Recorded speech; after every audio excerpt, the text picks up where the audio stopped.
The story of Jacob had come to peace. The man who once wrestled with God now rested under the stars of the promised land. His tents were full, 12 sons, each a promise of the nation to come.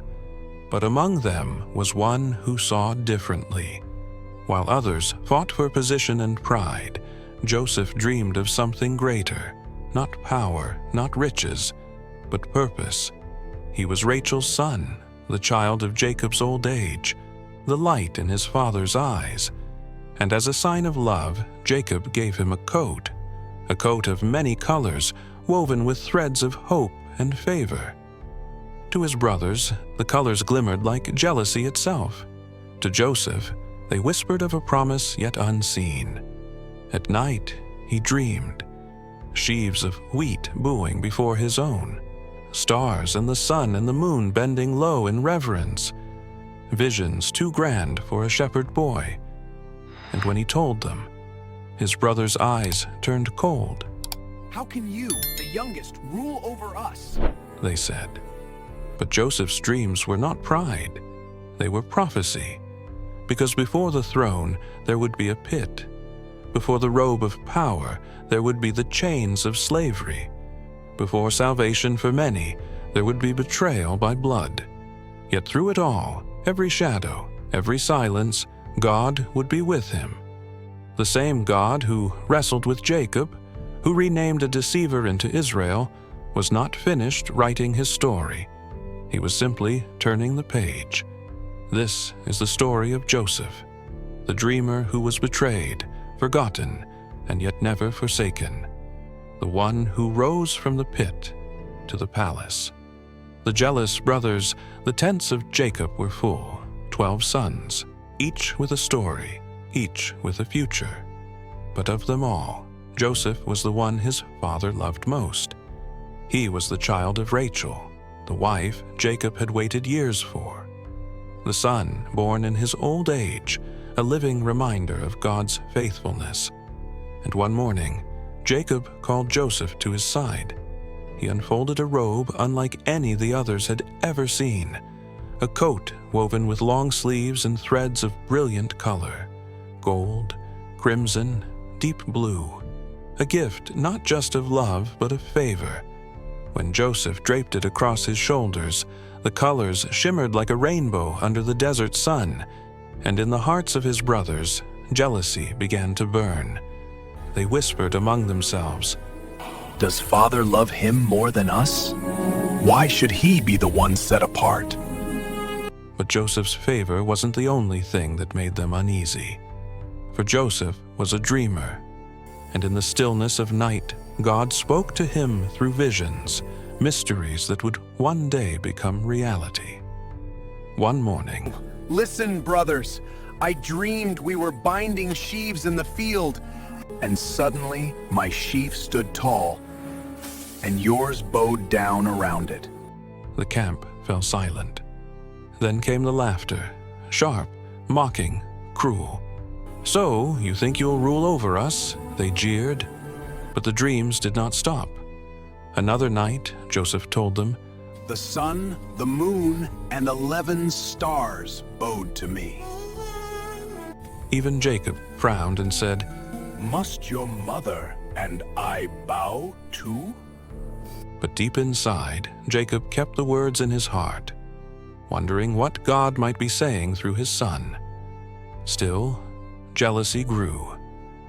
The brothers watched Joseph from afar, watched how Jacob smiled when he entered the tent, how his coat gleamed as he passed through the fields. Until one day, an opportunity came.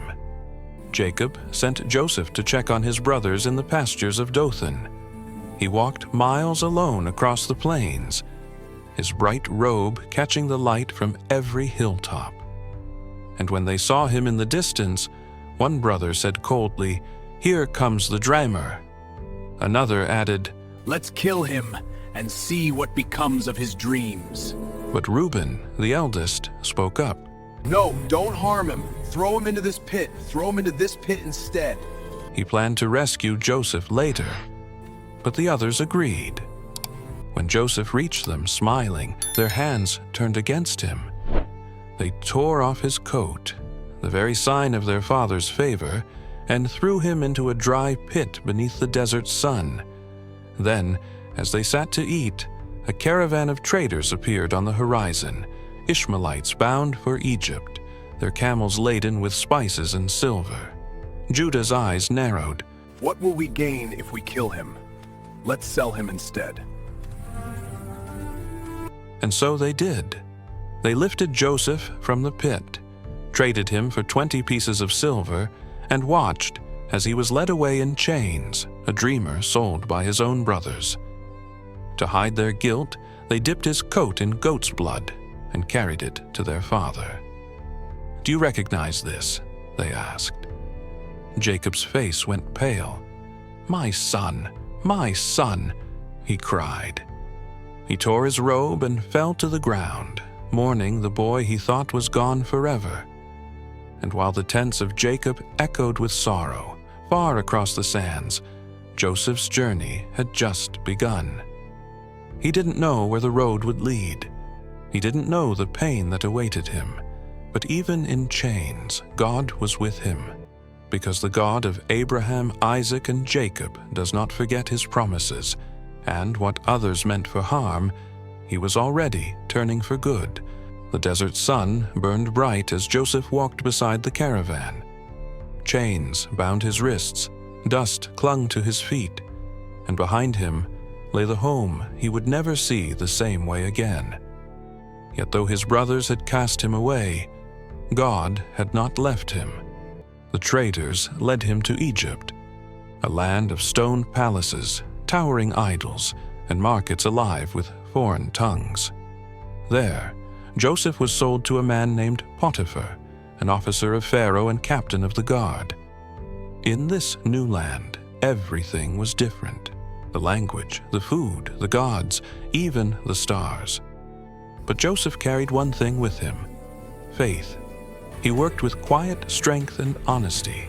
Every task he touched seemed to prosper. And soon, Potiphar noticed, this young man, whatever he does succeeds. The Lord must be with him. So Potiphar placed Joseph in charge of his entire household: servants, storerooms, fields, and accounts. Under Joseph's care, everything flourished. The home of Potiphar, an Egyptian idol worshiper, was blessed because of the faith of one Hebrew slave. But in the same house where Joseph's faith shone bright, darkness began to stir. Potiphar's wife noticed Joseph too, not for his work but for his kindness and his strength. Day after day, she tried to tempt him to sin. Joseph, come lie with me. How could I do such a thing? My master trusts me with everything. I will not betray him, and I will not sin against God.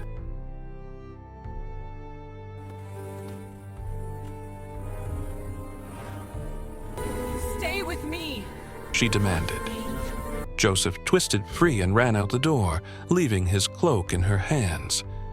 Anger and humiliation burned within her. When Potiphar returned, she cried out, "That Hebrew slave tried to attack me! Look, here's his robe!" Potiphar's heart filled with rage. He believed her lie, and Joseph was thrown into the royal prison beneath Pharaoh's house. The cell was dark, the walls were cold, and for the second time in his life, Joseph found himself trapped because of another's betrayal. Yet even there, in the shadows of Egypt's prison, God was with him. The warden soon saw what Potiphar had seen. He placed Joseph in charge of the other prisoners, trusting him to care for them, to keep peace in the place of punishment. And God gave Joseph favor. What others meant to destroy him became another step in the journey toward his destiny. For while Joseph waited in that prison, two men arrived, servants of Pharaoh himself, the cupbearer and the chief baker. Both had angered the king and were cast into the dungeon beside him. One night, they each dreamed a dream. When morning came, Their faces were troubled. "Why are you so sad today?" We each had a dream, but there is no one to interpret it. Joseph replied, Interpretations belong to God. Tell me your dreams. The cupbearer told his dream, and Joseph said, In 3 days, you will be restored to your position. And it happened just as he said. But when the baker told his dream, Joseph's face grew solemn. 3 days Pharaoh will lift your head, but not in mercy. And it too came to pass. Before the cupbearer left, Joseph pleaded, When you are free, remember me before Pharaoh. But the cupbearer forgot him. Days turned into months, months into years. Still, Joseph waited, patiently, faithfully. He could not see it yet, but the same God who had given him dreams as a boy was preparing to fulfill them in Pharaoh's palace itself. Years passed in the darkness of Pharaoh's prison. Days turned into seasons. The sun rose and set beyond the stone walls, unseen. But though the world forgot Joseph, God did not. And one night, in the palace above, Pharaoh dreamed a dream. In his vision, 7 fat cows came up from the Nile, grazing in the reeds. Then 7 thin, sickly cows rose from the water and devoured the fat ones, but still looked just as thin as before. When Pharaoh awoke, his heart pounded. He slept again and dreamed once more. 7 full heads of grain grew on a single stalk, followed by 7 thin heads scorched by the desert wind, and the thin heads swallowed the full ones. When Pharaoh rose in the morning, his spirit was troubled. He called for the magicians and wise men of Egypt, but no one could explain the dreams. Then at last the cupbearer remembered. Your Majesty, when I was in prison, there was a Hebrew man. He interpreted dreams, and everything he said came true. Bring him to me! They hurried Joseph from the dungeon, shaved his beard, and dressed him in clean linen. In moments, he stood before the throne of Egypt. I have dreamed a dream, and no one can interpret it. I hear you can. I hear you can, Joseph. It is not in me, my lord. But God will give Pharaoh the answer he seeks. And Pharaoh told him the dreams. When he finished, Joseph spoke calmly. Joseph, The 2 dreams are one. God has shown Pharaoh what he is about to do. 7 years of great abundance will come to Egypt, followed by 7 years of famine so severe that the plenty will be forgotten. Now, let Pharaoh choose a wise man to gather food during the years of abundance, so that Egypt may survive when famine comes. The court fell silent. The words hung in the air like prophecy. Pharaoh looked at his advisors and said, Can we find anyone like this man? One in whom is the Spirit of God? Then Pharaoh turned to Joseph. Since God has made this known to you, There is none so discerning and wise as you. you shall be over my house, and only in the throne will I be greater than you. And just like that, the prisoner became a prince.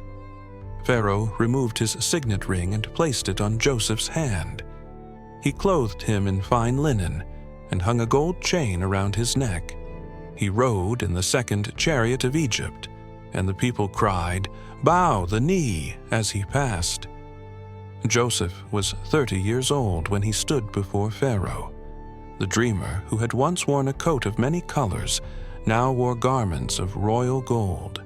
During the 7 years of plenty, Joseph traveled the land, gathering grain until it could not be measured. He built great storehouses in every city, for he knew famine would one day come. And when the 7 years of abundance ended, the earth grew dry. The fields yielded no harvest.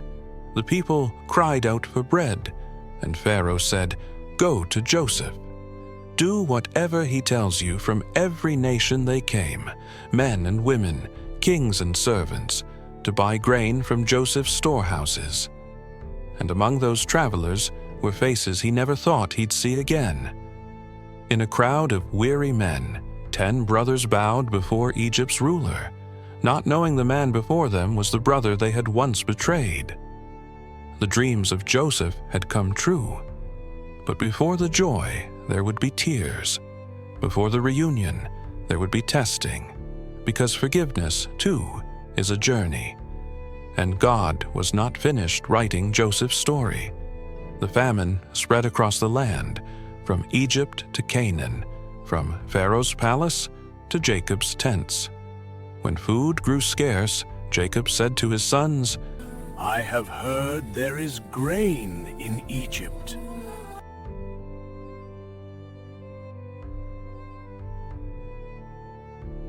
And so the 10 brothers set out, never imagining that the one who would sell them grain was the brother they had sold years before.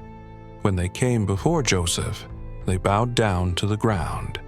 He looked at them and knew them at once, but they did not recognize him. He spoke to them through an interpreter, his voice calm but distant. Where do you come from? They answered, From Canaan to buy food. Joseph remembered his dreams. He could have revealed himself. He could have wept or raged or turned them away. But instead, he tested them, not to harm, but to see if their hearts had changed. He accused them of being spies. They pleaded their innocence and spoke of their youngest brother Benjamin. So Joseph said, If what you say is true, one of you will remain here, and the rest will go home to bring your youngest brother back. The brothers agreed, leaving Simeon behind. They returned to Jacob with full sacks of grain, and silver secretly returned in their bags. When they told their father what had happened, Jacob trembled. You would take Benjamin from me also? Joseph is gone, Simeon gone, and now you would take him too? But hunger grows stronger than fear. When the food was gone again, Jacob said, Go back, my sons. Judah stepped forward. I will be surety for the boy. If I do not bring him back, let the blame fall on me forever. So the brothers journeyed once more to Egypt, and Benjamin went with them. When Joseph saw Benjamin, his heart stirred. He turned away and wept. But still he hid his identity. He invited them to dine at his table, seating them from eldest to youngest. To their amazement, he gave Benjamin 5 times as much food as the others. And finally, he tested them one last time. He placed his silver cup in Benjamin's bag and sent them away. When the cup was found, the guards brought them all back in fear. Joseph said, The one with whom the cup is found shall be my slave. The brothers fell before him. Judah, the one who had once suggested selling Joseph, stepped forward. Please, my lord, let me take the boy's place. If Benjamin does not return, our father will die of grief. At those words, Joseph's heart broke. He could hold back no longer. He ordered everyone else out of the room. When they were alone, he wept so loudly that the whole palace heard. I am Joseph. Is my father still alive? The brothers could not speak. They were terrified. Do not be afraid, he said. Do not be afraid. You meant evil against me. But God meant it for good, to save many lives. Then he embraced them. Forgiveness flowed where hate once lived. And when Jacob heard his sons cry out, Joseph is alive, his heart revived. He gathered his family and journeyed to Egypt.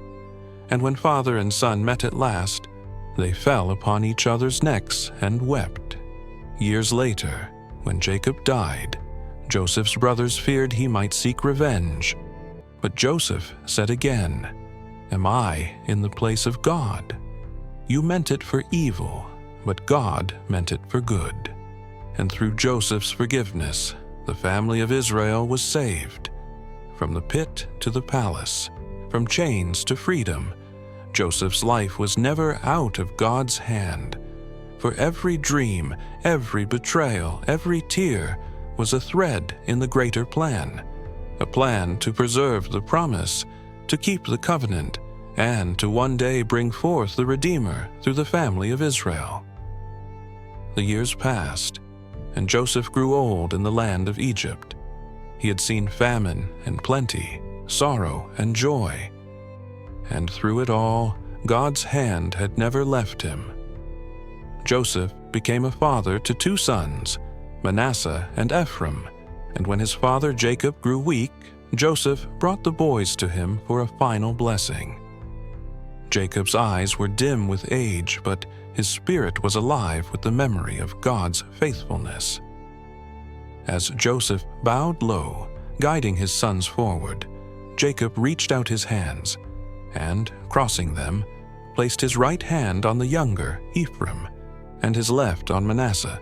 Joseph was startled. Father, this one is the firstborn.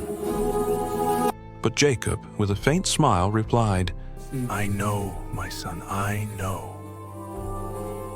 He blessed them both, but gave the greater blessing to the younger. It was a moment rich with meaning.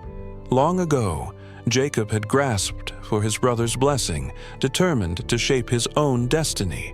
But now, in his final years, he no longer wrestled with God's plan. He trusted it. The deceiver had become a believer, and by crossing his hands, Jacob showed that God's will, not man's order, decides who will be exalted. And so, the blessing of Abraham and Isaac flowed through Jacob to Joseph's sons, the promise of God alive in a new generation. Joseph lived a long life, 110 years. He saw his children's children grow strong in Egypt.